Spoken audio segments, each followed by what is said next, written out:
Welcome to KMET 1490 AM ABC News Radio and the Southern California Business Report, a show dedicated to highlighting successful Southern California businesses and the people behind them, with Daryl McCance and Yvette Walker. And now, here's Daryl and Yvette. Okay, now let me get back to the question, which is, what really separates Walker and Mann from other firms? Because I'm sure many people listening, if they have a business matter or any of the subgroups that Yvette just went over, how does one really know what firm to go to, and how would they know that you're really a great firm for their particular needs? Right. Well, most people do not have in their Rolodex or on their phone a list of attorneys that they need to go to. Most people don't have attorneys on hand. They look up in the old-fashioned way in the yellow pages or do a Google search trying to find a lawyer. It's not like having a doctor who you've been with for years. It's usually a one-time opportunity thing where they need a lawyer for an emergency. So it's very tough to what kind of attorney you need, what kind of background, and who are you dealing with. So in terms of what separates us, both myself and my Doug Mann started at a large law firm, and we eventually broke off on our own. And the thing that separates us is you have what I call a mom and pop operation, where we are involved in every element of the case from the top down in terms of the partners and the junior associates. So many law firms, they'll get the case through the door, you'll go to a senior partner and then trickle down to junior associates, and the senior partner is really not as involved in the case until it goes to trial. In converse, I'm involved day one, as is Doug, and I'm there through day 365 of that case. So I know that case inside and out, and there's nothing lost in translation. The other thing that I pride ourselves on is we're always here to answer a call. You'll never go to a voicemail. You'll never get a message taken down unless there's no one here that can answer that question, which is really the number one frustrating thing for customers is I call my lawyer and I don't get an answer or I don't get a call back. And we make sure that we avoid that by being hands-on. For me, this could be one of 100 cases, but for that client, that's their one of one case. It has paramount importance to them. And I want to let them know that we're here for them. I'm glad you brought up Doug Mann, the other senior partner. And now, when you say mom and pop, who's mom and who's pop? Well, it just depends on what issue we're taking care of. Sometimes there needs to be a stern pop, and maybe that's me. And sometimes we need a more empathetic pop, and maybe that's Doug. It just depends. It depends on the case. It depends on the attorney. It depends on the sensitivity of the issues we're dealing with. There's a lot of factors that kind of go into that. And I say that because we do have repeat customers, just like a small business. We have return clientele who've been happy, and they bring us their matters. It could be on a different issue. I could represent somebody on a real estate who then has an accident. I could represent somebody who has a malpractice case that then needs some business advice. So we have repeat customers come back, and they are familiar with us and our staff. Well, in full disclosure, I walk around with a handful of business cards in my wallet with Walker and Mann on it, and I have a 20-year-old son, Will McCance, that's very proud to know that he's represented 24/7, 365 by Walker and Mann. Thank God he has not had to employ your services, because I'm sure I would get stuck with that bill. But he can't wait to engage in something exciting. Yvette, since you have some additional insight into Mr. Walker, what question do you have for him? Well, I know the answer to this question, but I know a lot of our listeners are not familiar with the acronyms. So one of the more noteworthy acronyms is ABOTA and AV rated. So I want to ask you, Jeff, can you please share with our listeners what exactly does AV rated mean, and what is ABOTA? So one of the questions you asked before was, how do you go about picking a lawyer, and how do you segregate one from another. Well, those two acronyms you just mentioned are two criteria that could help the consumer. So AV rated is a rating system that's put out through the California State Bar, where certain lawyers and firms can be rated based on their performance, their customer feedback, and peer reviews. So myself and the firm has an AV rating, which is the highest level of rating that an attorney can get through the state bar. So that means that when the questionnaires were disseminated, my opposition, my peers on the defense side, the judges and customers all gave us high enough ratings to fall into that AV category. So not all lawyers meet that criteria. The second acronym you mentioned is ABOTA, the American Board of Trial Advocates. And ABOTA is an invitation-only organization for trial lawyers only. You have to have tried a minimum of 20 cases or receive 200 trial points based on the length of the trials. Once you achieve that, you can apply for membership. They'll either invite you or they won't. They do their own peer review, which consists of lawyers and judges in this county. And then they take your name. If it passes muster, they take it to the national convention, typically in another state, where the national board gives you a thumbs up or a thumbs down. So both myself and my partner Doug are members of ABOTA. We worked really hard to get into ABOTA. It is an exclusive club, and trials are becoming less and less available. And most of the trial lawyers in there are significantly older, so I'm very happy to say I'm one of the younger members to have ever been admitted into ABOTA. Wonderful. Very nice, very nice. So, a lot of people listening, by the way, those that just tuned in, we're with Jeff Walker, senior partner and co-founder of the law firm of Walker & Mann, which is Jeff Walker and Doug Mann. You're a few minutes from the Ontario International Airport. We're obviously excited about all Southern California businesses. You're near the Rancho Cucamonga courthouse in a great location. Now, for those individuals that have anxiety about, I'm afraid to call an attorney, and the cost of calling an attorney and that initial barrier, and what do you how does that work? How do you deal with those issues typically? Kind of for someone that has a need and wants to reach out to qualified counsel, because my personal feeling is everybody listening, you should get the very, very best doctor you can afford. When you have any kind of a medical concern, you should have the best attorney that you can get a hold of. And, so many people don't realize that,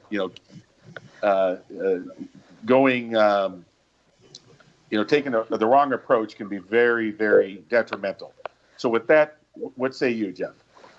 Well, there's a couple of things. So, you mentioned our location, and I always tell people who call us from many different places, I live in X, can you help me? And I always tell them, I'm have lawyer, will travel. I will go anywhere. So there's nothing geographically undesirable about someone that needs legal help. In terms of getting over the anxiety, we get that a lot.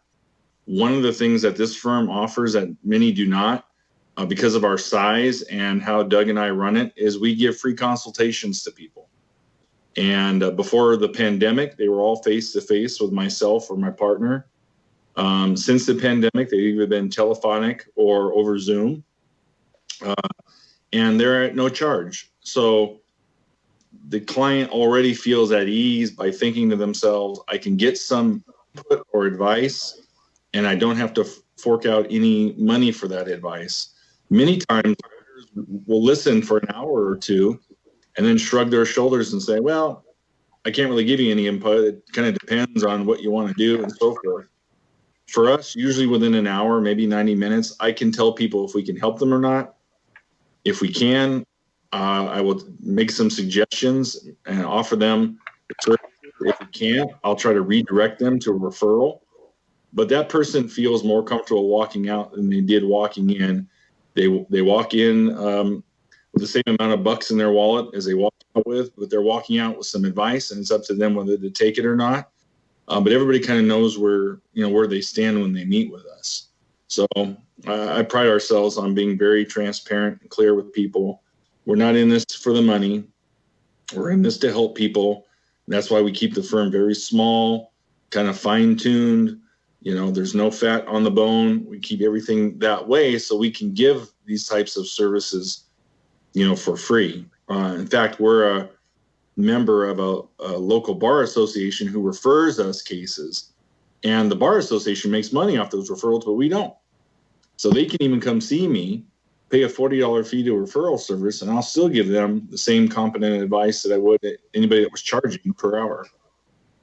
That's awesome. Well, I love that. And I mean, this is something that I'm going to hit on because I'm sure this is a question and a temptation for a lot of people that are reluctant to reach out to a lawyer. And that is, what advice would you give someone who tries to represent themselves? Don't do it. If you're a surgeon, you would not try to cut open your own abdomen to cure a problem. There's certain fields that you can represent yourselves. For example, Daryl, in your business, the real estate background, you can, purchase and sell homes on your own, or you can do it professionally for somebody. That's different than this field, because once you get into the court system, you're dealing with a couple of obstacles. Number one is the language. Number two can be the judge or the court itself. Many judges are backwards for people that represent themselves, and many judges offer little to no advice for what they call pro pers, people that represent themselves. And pro pers don't know the protocols. They don't know the mechanics. Where do you stand? When do you speak? How far are you allowed to walk into the courtroom? How do you hand over documents? What's admissible evidence and what is not? Those are all things that you only learn through experience. So I tell most people, do not try to represent yourself in that process. You don't know the law. You don't know the judge. You don't know the protocols of the courtroom. And there's no better way than to lose a case than to represent yourself on that case.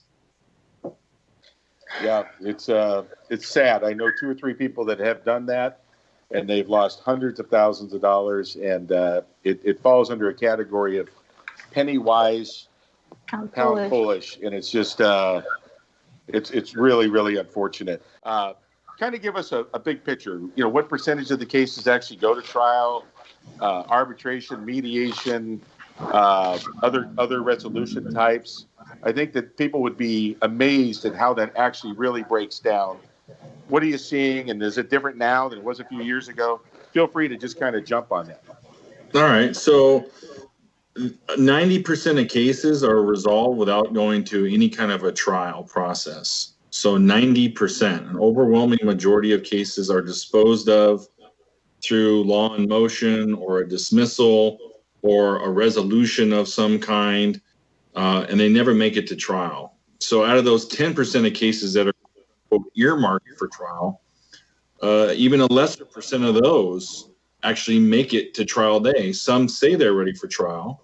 They show up for a trial and they settle on the courthouse steps, or they settle with the judge, or somebody backs out of going forward once they get into the court and they see what they're up against. Going to trial is an expensive, costly, timely process. Every day you're in trial, you are paying for a court reporter, you are paying for jury fees, you are paying for parking, you're paying for lunch while you're there, you're paying for photocopies, binders, exhibits, witnesses, experts. It gets very costly. So very few percentage get to trial. Some of those cases resolve by way of something called mediation, which you mentioned, which is a formalized settlement conference, usually held by a retired judge or a retired lawyer. And they try to, resolve the dispute. There's nothing binding about it. It's up to the parties to come to an agreement. And then there's arbitration, which is a formal proceeding pulled over by either a retired judge or a retired lawyer, where they actually weigh the evidence in the case and they make rulings on the case and they make a decision on that case. And that decision is actually binding even though it's not made by a judge or a jury. So one of the upsides of an arbitration is, well, I get to see somebody quick. I get a decision made. It's less costly. The downside is I'm only dealing with one person deciding my case, not a jury, and it's not appealable. It has a binding effect. The beauty with trials is you can go to trial, you can lose trial, you cannot like the judge, and then we don't like all that. We sidestep the whole process and we go up to the Court of Appeal or to the California Supreme Court. So we may not like round one, but we've still got 2 more rounds to go if we don't like what happens in the trial. In arbitration, that's it. You're stuck with the decision, win or lose. They're not appealable. So going to arbitration has its upsides, but there's a lot of potential downside as well. That's why picking an arbitrator is extremely important when you select that one person to decide that dispute. Very good. So before I can see Yvette's ready with a great question for you, to give us your contact information for the listeners, if you wouldn't mind. Sure. So telephonically, 909-989-3200. Website is walkermann.com. And the email address is jwalker@walkermann.com. And if you like the website, we have to give all credit to your co-host there, Daryl. She's the one who created the Walker Mann website. Very nice. Very nice. Okay, Yvette. Okay, you got him, Yvette. All right. I got him. Thank you, Daryl. So, Jeff, I know you've worked on countless trials, and I know that the percentage of attorneys that actually take cases to trial are something like 1% of all attorneys actually try cases. With that said, I'm curious, have you been keeping track of the dollars, so to speak, that you have saved your clients over the long 25 plus year career that you've had as a trial attorney? We don't keep track of the dollars per se. We keep track of the results. So back an earlier question was, how do I gauge the results for my clients? We look less at the money part of it. We look more at how close did we get to our prediction rate of how things were going to go. So, like I said, going to trial is very expensive. So we end up spending a lot of money, but we put the W on the board.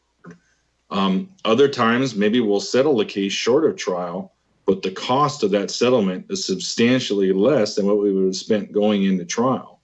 So, I mean, clients where we go into situations where they're either at trial or at mediation, and I end up throwing out options and ideas that the client never even contemplated that I was thinking of doing to try to get a resolution that was favorable to them, whether that's an agreement, whether that's money in the pocket that they weren't expecting. You always pull out our bag of tricks to try to get a resolution that's best for them. So we keep track of the results, again, by how the client responds and not so much the dollars and cents part. That makes sense, because a win could be defined as a win for the law firm, a win for whomever. But if it's a win for the client, if they end up walking away in better shape by arbitration than trial. We've had cases where clients lose a trial, but the verdict is $200,000, but going into it, the exposure was $2 million. So to them, that's putting a W up on the board, even though it's a 6-figure verdict against them. So it just depends on, what they view as a good outcome and how they respond to that result. That's how we measure our success rate. That makes sense. Yeah, I had the personal opportunity to refer somebody over to your firm, and they had a 7-figure exposure. And when you guys were finished, they had a 0 exposure. It was really quite amazing. And so I've seen it firsthand. It's really, it's funny you should say that, because people think of what they're going to gain. They don't necessarily think about the liability that they're facing. And if you can move away hundreds of thousands or millions of liability, that could make somebody's day real positive. That could make for a real nice day. They go to sleep at night knowing they don't have that potential nightmare hanging out there, to say the least. Definitely. So one more time, Jeff, before we go any further, for the listeners that just tuned in, can you throw us the contact information for the office, and then Yvette's going to throw a question at you that's going to be difficult. So take your time giving that phone number. All right. So the phone is 909-989-3200. Our website is walkerman.com. And my email is jwalker@walkerman.com. Those are the 3 best ways to get in touch with us. Wonderful. Thank you so much, Jeff. Thank you again for being here. And, I've known you for just, 20 years now.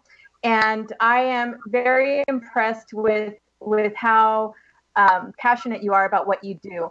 And I want you to share with our listeners why it is you went into the area of practice that you went into. I mean, there are countless areas of practice in the legal field, and you have opted to pursue the defense field. And I think it suits you very well, and you've been very successful. So can you share with us what it was that prompted you to pursue that field? Well, when I was in college, my options were to go to medical school or go to law school. And so I started in the area of medical, but that's extremely competitive. And I just wasn't vibing with all the biology and physics and chemistry courses. So I turned directions and moved towards a degree that would help me get into law school. And then I went through law school thinking I would do some other field. I came out of law school wanting to be a district attorney so I could put bad guys behind bars. But there was a budget freeze going on, and I ended up in the medical malpractice defense field. So I kind of came full circle. I didn't become a doctor, but I got to represent doctors. And, the medical profession is a very overwhelmed, hardworking profession where a lot of the time they're dealing with nothing but downside. A cancer patient, rate of survival, a heart attack patient who cannot undergo an appropriate bypass. They're dealing with life and death scenarios, and they don't get enough credit, and they didn't get enough representation. And so I really cherish the idea of defending those people when they're accused of wrongdoing. And remember, the wrongdoing they're accused of is killing someone's parent, injuring a child, not finding a cure for something that may not even be curable. That's what they're accused of. And I enjoy working with these hardworking, very dedicated, loyal people. We've had cases where clients lose a trial, but the verdict is $200,000. But going into it, the exposure was $2 million. So to them, that's putting a W up on the board, even though it's a 6-figure verdict against them. So it just depends on what they view as a good outcome and how they respond to that result. That's how we measure our success rate. That makes sense. Yeah, I had the personal opportunity to refer somebody over to your firm, and they had a 7-figure exposure. And when you guys were finished, they had a 0 exposure. It was really quite amazing. And so I've seen it firsthand. It's really, it's funny you should say that, because people think of what they're going to gain. They don't necessarily think about the liability that they're facing.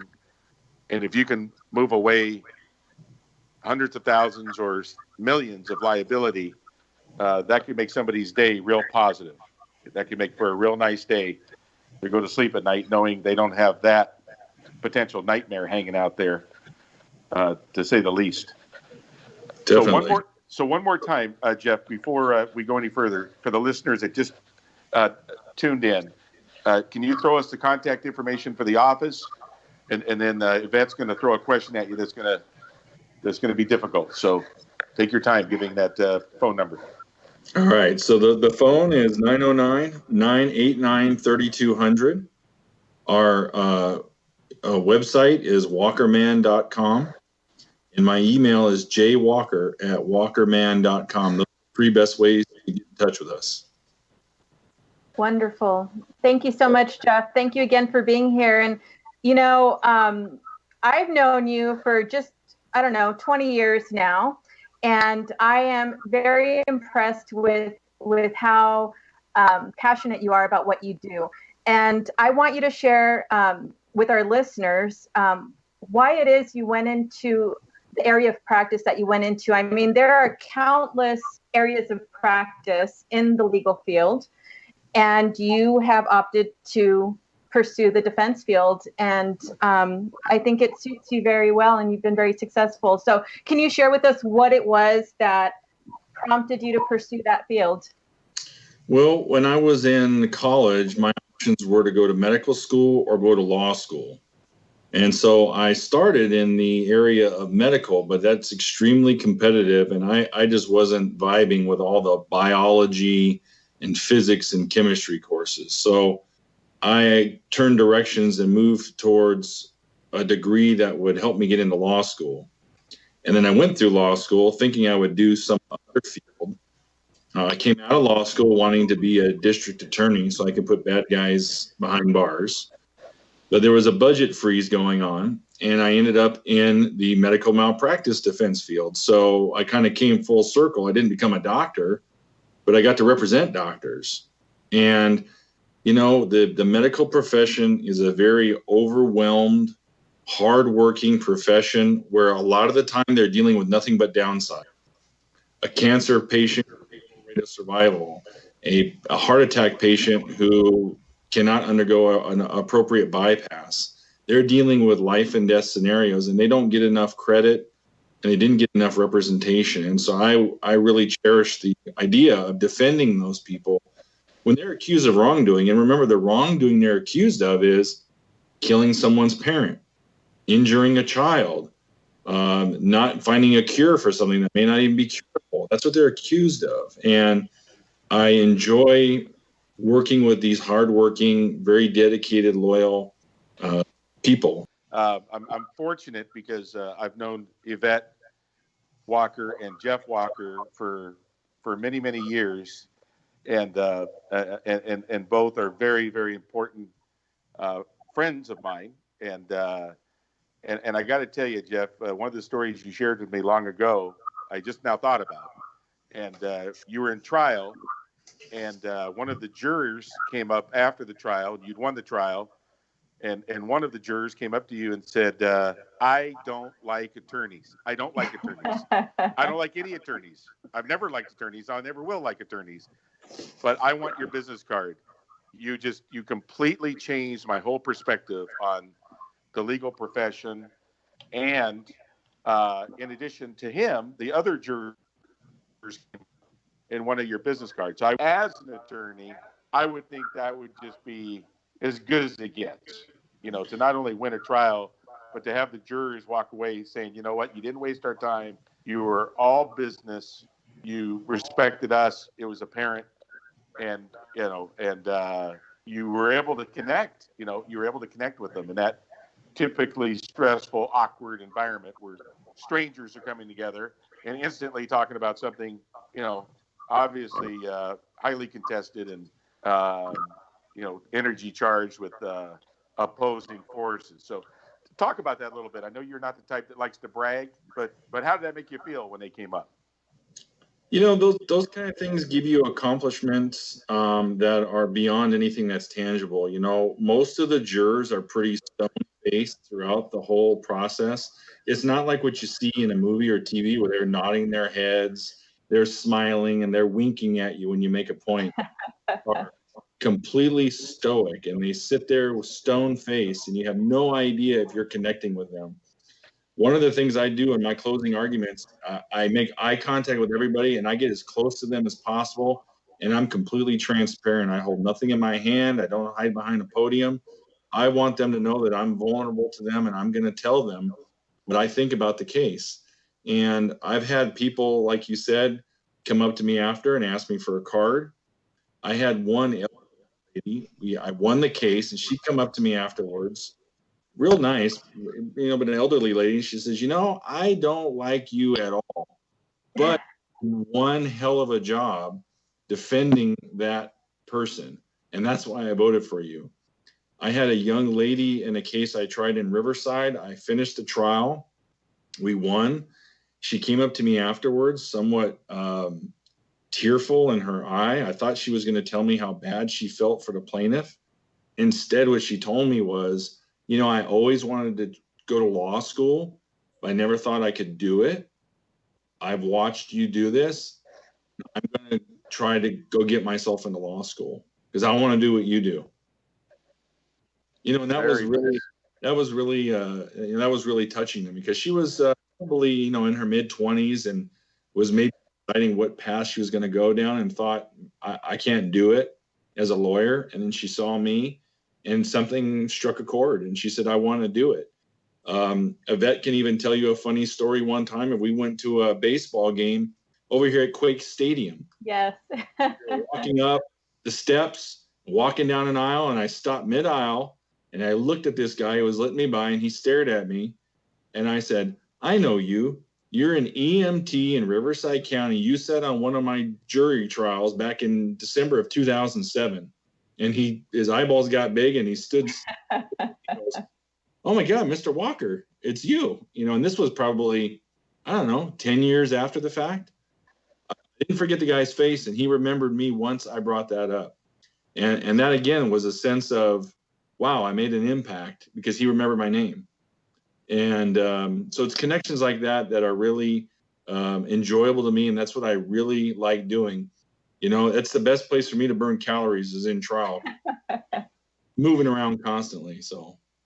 Well, I have to testify to that. And I've been fortunate enough to see you in action, to actually be in the courtroom as you're presenting your closing argument for your client during a trial. And I want you to share with us maybe 3 secrets that you have to prepare for trial. Well, I don't know how much there are for secrets. Number one, preparation. As Yvette can tell you, I'm constantly preparing day and night for trial with notes and everything. I'm constantly preparing. Number 2, I'm always myself in trial. You got to not try to be somebody else who you're not. If you're not funny, don't try to be funny. If you're a loud person, don't try to be quiet. You got to be who you are because a jury can see right through those things. And they know sincerity, and they know when people are delivering, who they are. And then in trial, I'm a big picture guy. It's so easy to get lost in the minutia, the documents, the records. It's so easy to fall into the trap of overcomplicating something. So when I go into trial, I'm always thinking of that old radio station, Daryl. KISS, keep it simple, stupid, right? Yep. Real easy for anybody to understand. If my jury is 60-year-olds or my jury are 14-year-olds, they're all going to understand what I'm talking about and where I'm coming from. Well, you're going to have to come up with a new acronym for KMET 1490 AM, ABC News and Talk. Hey, yes. So,